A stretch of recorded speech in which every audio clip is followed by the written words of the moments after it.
All right. Hey, everybody. It's Kelly Williams with The Kelly Williams Show and Your Home TV. And it's time for The Kelly Williams Show. Yay!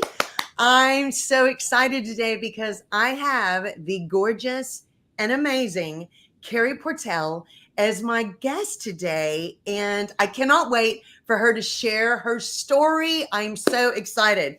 Okay, guys, so grab your coffee. We're going to be right back in just a minute with Carey Portell. Hey everybody, it's time to tune in and turn on your happy. You're watching The Kelly Williams Show. Don't forget you can watch it anytime on the best network ever, Your Home TV. And you can also stream it live on Roku. So get ready, because it's time for The Kelly Williams Show.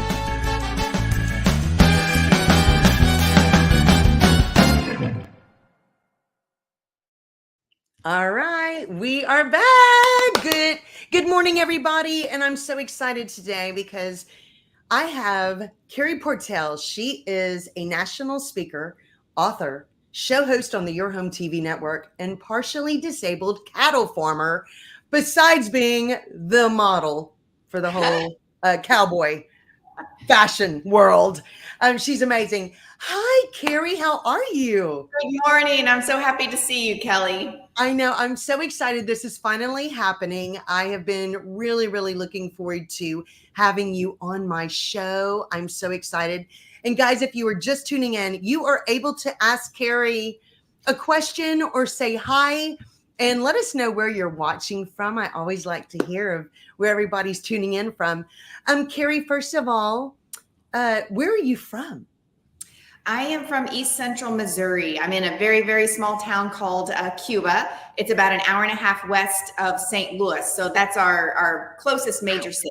Wow. Okay. I've never even heard of that in Missouri. But does it even have one stoplight?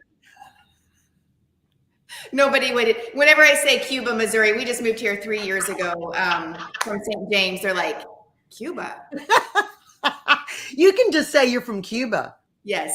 And just leave it at that. Exactly. And they'll go, wow, okay, that's very cool. Okay, so I want to ask you, you are a cattle farmer. Was farming always in your family? Not in my personal family. My dad grew up on the traditional farm, like you raised and ate everything on the farm. Wow. When he left home, he turned more towards the equine world, the Western world. So that's what I grew up in. Always like rodeo, fun shows. My dad raised and trained horses. So we had some cows. They were Corriente cattle because they my family likes the team rope. So that's about the only cattle parts that I knew of. And it was always a dream of mine. Like I wanted the farm. So when I met my husband, he was into beef cattle. And I mean, it just I took off from there. Yeah, that is amazing. I mean, how blessed are you that you got to marry into somebody that likes that same stuff? Every day I'm blessed. I love that. I love that. Okay, so I'm going to ask you, can you take us back to the day in 2010 when you had your accident? Yes. Yeah. It was December 29th. My 4 kids were on Christmas vacation and it was so cold that day, Kelly. I think it was actually 0 that day. Wow. So it was absolutely frigid. And I had just closed my full-time photography studio and I decided to go transition back into the medical field. And I was coming home from my day job. It was a Wednesday evening. And that particular Wednesday evening, since my kids were off school, I went home and I grabbed 2 of them to take with me to an exercise class that I taught every Wednesday. And about 8 miles down the road after we left home, I mean, life changed. I mean, just like that, it changed. Wow. We were in a 4-car pileup. It was an impaired driver and it was fatal. And fortunately, the vehicles in front and behind us were okay. But my girls and I, they had injuries that were able to heal in about 6 weeks, but it took me 4 years of having one reconstructive surgery after another to get to where I'm at today. Amazing. And I want to ask you, and there's probably certain parts of that day that stick out to you. Do do you remember what you felt like, and when you realized what had actually happened? Yes, absolutely. Those there's 2 points. There's a before and an after Yeah. where are so detailed because when I realized what was going to happen, like something in your chest, it just told me this is going to happen. Yeah. And this is all happening in like milliseconds that you're having to do an acceptance phase. So I'm accepting that, hey, this is going to happen. In the next second, I'm like, this is going to happen, but oh boy, I think this is going to be really bad. I could tell that he was going very, very fast. He was on the wrong side of the road. He was trying to get back to his side of the road.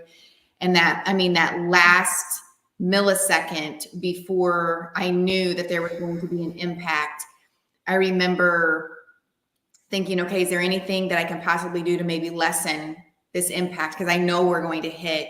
Yeah. When I realized, you know what, I don't think I'm going to make it. Like I knew it was going to be that bad that it was unbelievable that in that single moment, I voluntarily gave up my life. And I remember just saying to God, I'm like, please save my girls. You got to save them. Just give it to me and save them. Yeah. And isn't that amazing that, all of this is happening so quickly, but you can literally remember what you were thinking and saying that little prayer. I mean, that's what's incredible about some of these incidents like this. And I love that, that you remember that so vividly to you. How many surgeries have you had? To date, I've had 13. So Wow. my very last one was in 2020, right before the pandemic hit. So I'm glad that I was able to get that in. I'm so glad. It was a big downer because I was still recovering from surgery. The pandemic hit, everything shut down. And then my fourth and youngest child was graduating from high school. So I had like this triple whammy going on. 13, my lower body is what sustained most of the damage, the permanent damage. So I've had 3 surgeries on my pelvis and 5 on each of my lower legs and ankles. Okay. Where are you on that recovery period from this last surgery?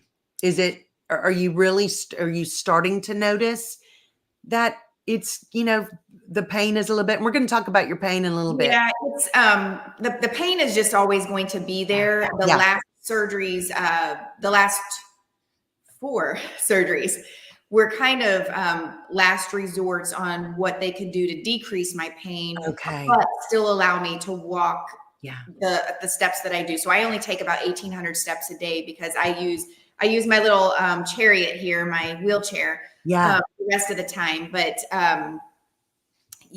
those surgeries, man, you hate recovering from surgeries, and none of them were small. Like all of them were these major reconstructions.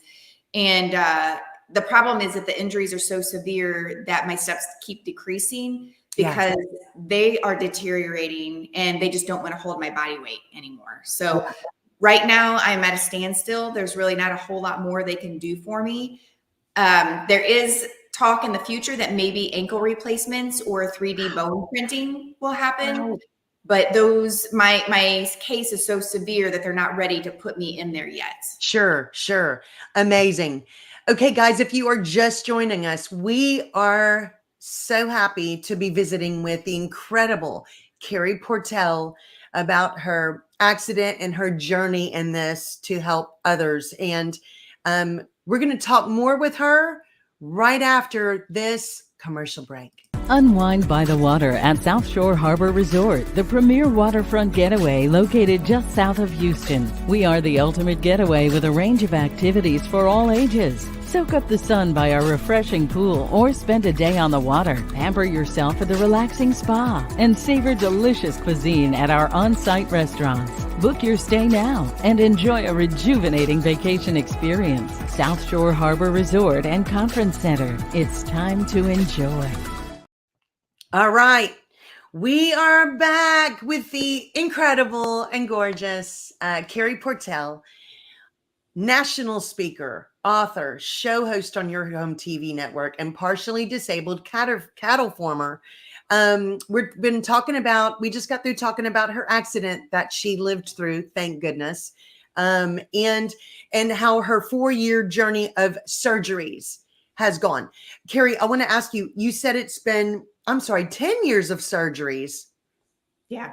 Through surgeries, but a 4-year recovery to be able to walk Yes. at least 1,800 steps a day. Yes.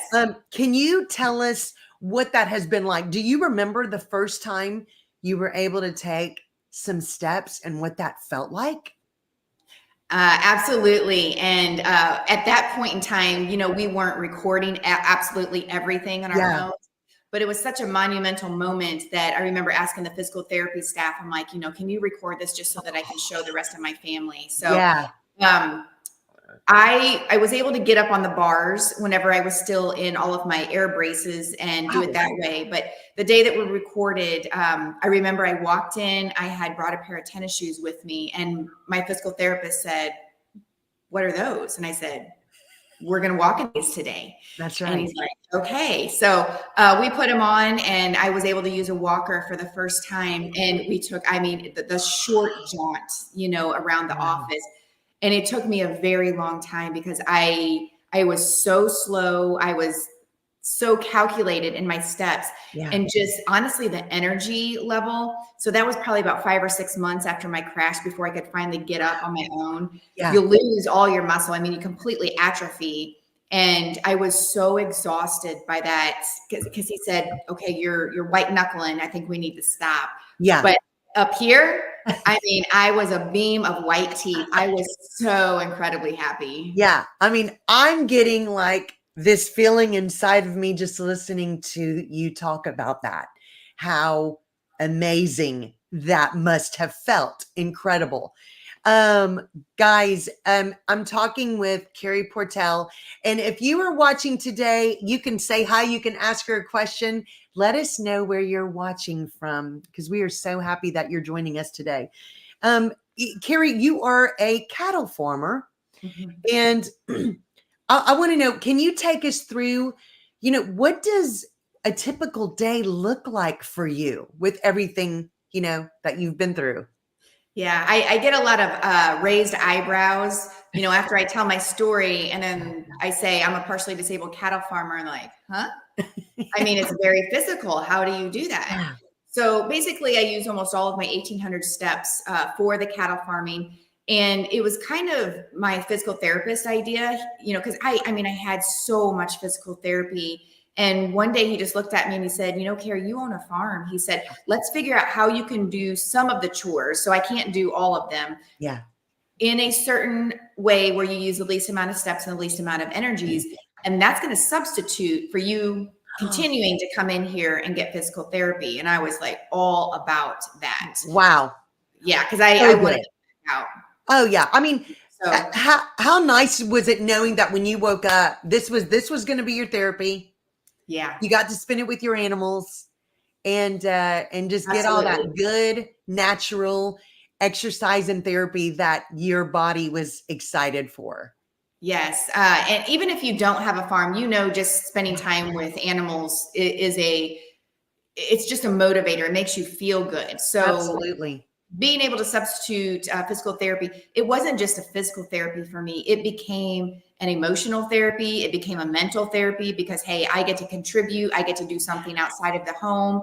I get to take care of our livestock again. Yes. It took me a little bit to figure out the chores that I could do and then in what order to do them. And I don't hardly ever veer from that schedule because I know that I can get them done in that order. So like this morning before our interview, I went down and I fed all of the barn animals that we have pinned up right now. I love that. Yes, I love it. I say hi to them all. How you doing? We have a conversation every morning. So everybody gets their pets. And then summertime is a little less with like one-on-one chores with the animals. Like we still go check on them every day and give them mineral. But it's not like the winter time where you have to feed hay every single day or, check them during calving season. But to replace that, we are right in the middle of hay season. So we've been cutting hay constantly for 2 weeks. So it exhausts me, but what it does to give me the reward and just like spur me on is totally worth the vacation. I love that for you. That is awesome. Well, Brenda said she loves you. So Brenda, thank you for tuning in today. Love that you're watching. Okay. So you told me in our little notes when we were talking about the show that you have a daily attitude check, which I think is important for everybody. But I love that you wrote this to me, to stay positive with your pain level. How important is that to you to do this daily? Everything. Yeah. I mean, everything. And in the beginning, especially that first year and really into that second year, it was more than once a day that I had to check my attitude because, you know, you're by yourself, you're in pain all day, you can't do anything. I was in a hospital bed for many, many months in the middle of my living room and then confined to a chair, and you start having this negative talk and, you know, is all of this worth it? Carey, is it worth it to try to walk anymore? And what do you know, the things that I would say is, what good are you going to be if you can't get control of this pain? Is it always going to be this way? Yeah. And then I would have to, hey, get your mind straight. That's not how it's going to be all the time. It's just a really, really hard and long moment that you're having, but surely things got to get better. And then they just kept getting a little bit better and a little bit better until, you know, I'm where I'm at right now. Like there's no getting better for me. It's going to continue to get worse. Yeah. But I have had all these years to really solidify my attitude, and making sure that I see gratitude every day. Most of the time, you know, if it's really, really hard stuff, I'll sigh. Yeah. And then something humorous comes to me. Like I battle it with humor. So I'm talking to myself all the time. Yeah. I love that. I love that. Well, my mom, who is watching from Texas, she says, what an inspiration to so many people. You're exactly right. She's amazing. And then Dwayne, love you, Carey, Uncle Dwayne. Dwayne, thank you for tuning in today. This is wonderful, wonderful. Carey, I want to ask you, how important has your faith been through this whole journey for you? You know, I thought I had faith before this. Yeah. But when you're sitting alone in your living room for that many months, boy, your conversation with God is often and it is deep. And let me tell you, I don't know if I would have gotten to the point that I am today without this happening to me. I hate that it had to be this and that severe, but my relationship with God is really just like my husband's. It is sarcastic. It is humorous. It is so true and vulnerable. Basically, I talk to them both the same. They both get my sarcasm and my humor, but they both know that I'm going to get up and do what I need to do each day, and I'm going to listen, and I'm just going to do all the things. So it's been a constant and something that I continue to hold and really kind of pass on during my presentation. So even if I don't have a faith presentation, people will come up to me afterwards and they'll say, you didn't say it, but I can hear it. Yeah, absolutely. I think God loves that about you, that you've got that little. I hope he does. He likes to be with me. He knows that's right. Yeah, I think that he appreciates that you're that little firecracker person that he made you to be. I love it. I want to ask you, when do you remember deciding that I'm gonna share that? I need to be sharing my experience with people because I think I've been put here for this. Yeah. I remember the exact moment. Wow. Yeah. About 2 years into my recovery, God he was like starting to poke. And I just remember it being like this. Yeah. And I heard it and I was like, absolutely not. No. That's not my jam. I don't like being in front of people. I don't like attention. I've avoided it my entire life. Wow. Also, I didn't realize at 2 years, I was only halfway through my recovery. So I was still very emotionally raw from everything because I didn't get to move forward for 4 years because I was still stuck in this bubble of, gosh, I'm just trying to recover and get to a point where I can live every day. Yeah. And it was at the end of that 4th year that I was giving my second presentation, I think, maybe second or third. I think it was my third presentation. And each of my presentations were only 20 minutes long at that point, which was just horrifying to me. Like it was the longest time ever is what I felt in my mind. But I had finished speaking, and of course I was still just a jumble of nerves. And I was sitting there, and I was in a room of over 400 people, and I was having this conversation with God, and nobody else existed at that point. And I was like, what do you want me to do? Is this what you want me to do? I said, I need you to point blank smack me in the face with it. Tell me. Yeah. And Kelly, I swear to you, it was like he was standing right in front of me. And he said, Carey, do the thing that you've been afraid of your entire life. Yes. Speak up. Wow. And I remember I just sat there, and because I was doing this, I was saying, no, no, no. And I remember I got a smile, and I was like, gosh, you are so ornery, is what I told God, because I said, you're making me do the things I don't want to do. And I started nodding my head, and I said, okay. I'm like, I heard you this time. Like there was no putting it under the rug or no miscommunication. He said, this is it. And I said, if that's what you want me to do, I guess I'll give it a go. And so I did. And that first year was rough. I mean, going over this over and over again. And it was so difficult because every time I talked about it, my chest felt like I was there that night in the moment. And finally, I started realizing after that first year that, hey, I'm starting to heal the more that I purge. Yeah. And it took me a little bit to get all of it out. And now I'm pretty good. Like if I decide to tell a new story that I haven't told before, it gets kind of rough for me on the inside. Yeah. But right now I'm there for everybody else. Like that's my job. Yeah. What kind of reaction do you get from these audiences? Because, I know to you, you probably don't even realize how many you personally touch, when you speak to so many people. What do you remember about some of these reactions? The reactions. My presentation is a roller coaster. Yeah. So I take you down and then I bring you back up because I want to highlight all the rewards that you get for continuing to try and to be grateful. Yeah. And I see that mirrored. Like it's everything that I'm evoking is coming back at me in their faces.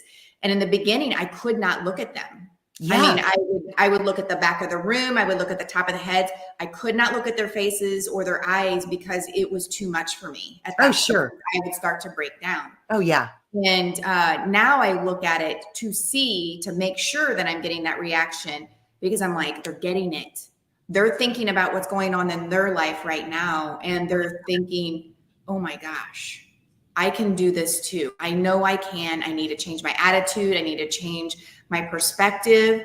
I need to surround myself with good, positive people. And that is a huge deal. Surround yourself with the same type of people. Yeah. But the things that the members of the audience come and very vulnerably confess to me afterwards. Yeah. I feel so privileged that they are sharing that with me because most of them haven't told anyone before.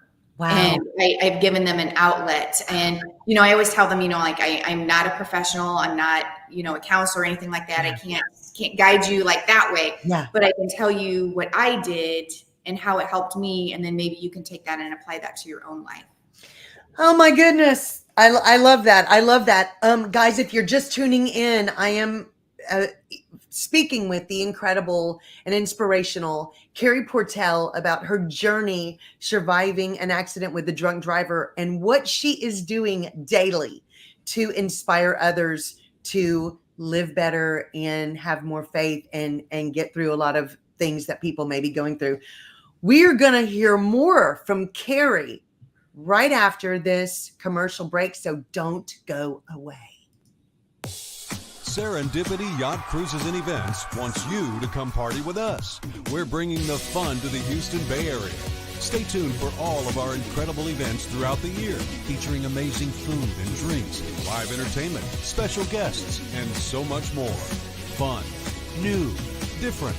Serendipity Yacht Cruises and Events is where you want to be. So come party with us. It's more than a yacht.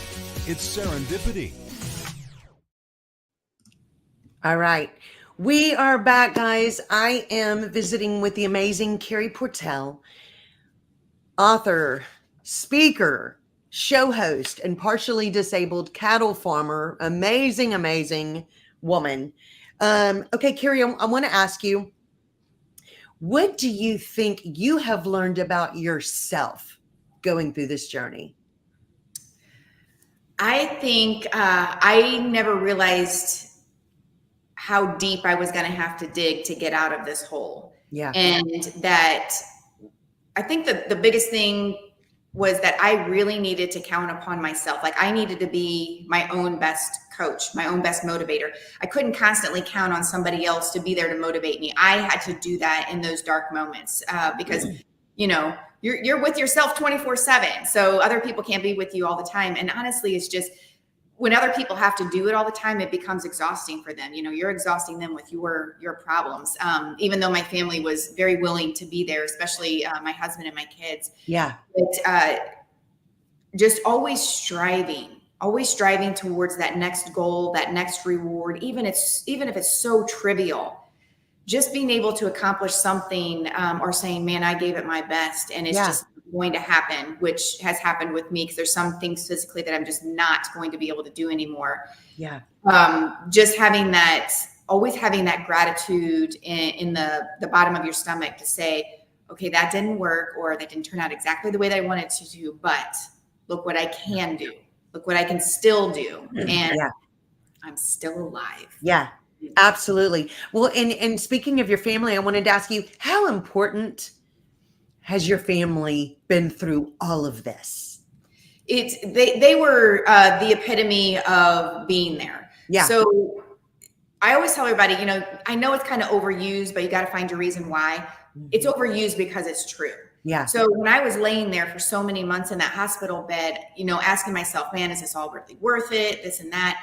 My 4 kids would come crashing through the kitchen door and just utter chaos followed. And it was the highlight of my day. Yeah. I just loved it. And it was, you know, hi, I love you. This is what happened at school today. 6 minutes later, they're in the back of the house. I'm telling mom, oh my gosh, get away from me. And even that, I was grateful for. Having them there. And then when my husband walked in, it was just like, oh, he's the rock, he's the mold that keeps everything together. And I was just so happy to see all of them every single night. So if they weren't there, I don't know that I would have turned out as well as I did. No, I and you're very blessed that way. And I love that for you. What do you know, Carey, what do you think? Well, first of all, so how many years have you been speaking to audiences? How many years has it been now? So I think it's been 9 years. Wow. Amazing. Yeah. What do you think has been the best part of being able to share your story with so many? The people. 100%. I never knew that I was such a people person. Yeah. I was always very scared to talk to people and open up. I was a very private person. And although I do still keep a lot private, I puke a lot out as well. And it actually feels good to help other people by doing that. But there's so much negativity in the world. Like I constantly see every time I open up Facebook, oh, there's no more good people in the world. They're all gone. I'm here to tell you, I meet so many people every time that I travel. I'm like, no, there are good people out there. There are beautiful people out there. And my favorite thing is everywhere that I go, when I really connect with some people, I like to stay connected on social media. Yeah. And then if I'm in their area again, I would be like, okay, who do I know that's in this area that maybe we can go have lunch? Maybe we can connect again. That's my favorite part. I love that. I love it. What do you think, you know, and there's probably several things you could say about this, but what do you think is one piece of advice you would give somebody else, and you probably give this during your speech, that's going through something very difficult in their life or is experiencing something like you've gone through? It kind of goes, I work very heavily in the mental health field and Oh, also the suicide prevention. oh, I love And that. so many people get caught up in that one moment that they think there's nowhere out. There's Yeah. nothing else to do and I don't want to go on. Yeah. My biggest piece of advice is remember that what you're going through in the big scheme of things, it's just a moment in time. Now, my moment in time was 4 years long. Yeah. The big moments. I mean, I still have all these small moments, but just remember that it's just a moment in time. This isn't the way that it's always going to be. You have choices, you have resources out there. You can find a way to continue to go forward, but you're going to have to do the work. And it's Yeah. probably going to be difficult, but you can do it. Yeah, I love that. I love that. And I think it's so important for people to always remember it's okay to ask for help, you know? Yes. Yes. And I think Because a people lot of us forget didn't that. grow up with that. Yeah. Yes, Yeah, exactly. and especially in Exactly. the agriculture world, you Yeah. don't ask for help. No, y'all are tough. You know, I mean, Yeah. that's how you get it done. You figure out how to get it done, Yes. you know? So, well, I love that. How can we buy your book, and follow you and Yes. book you to speak? Where do we get all of that information? So I am on almost all social media platforms, primarily Facebook, Instagram, and I would say YouTube are my top three. Okay. But if you just go to my website, everything is on there. All my social media handles, way to contact me, presentations, it's careyportell.com. And then just reach out to me. My book is on Amazon is where most people get it. It's anywhere books can be sold, but if you want a signed author Yes. copy, you can get that at my website as well. Oh, good. Because I'm going to say that's what I want. I'm going to order my get my signed copy. Cannot wait. Cannot wait. And guys, look, the information's right here, right below. That's how you get in touch with Carey, find out more about her, book her to speak, find out where her books are, find out where book signings are, or things she's going to be at in your area. You'll be able to find all of that. Carey, I am so excited that we finally got to visit. I agree. I agree. We've been trying and we got there. Yes. You are incredible. What an inspiration to so many. And God made you very, very special and talented. So I'm thrilled that you are sharing your story with so many people. It's life-changing. So you're changing the world. It's life-changing for me as well. Yeah. Well, thank you so much for being here with us today. We're thrilled. And guys, please go follow her, find out, book her to speak. It'll change your life as well. But you can watch the Kelly Williams Show anytime on the Your Home TV network. And we thank you so much for watching today. Please share this show with anybody that you know may need to watch it. But we hope you have an awesome and blessed rest of your day. Thank you so much. Thanks, Carey.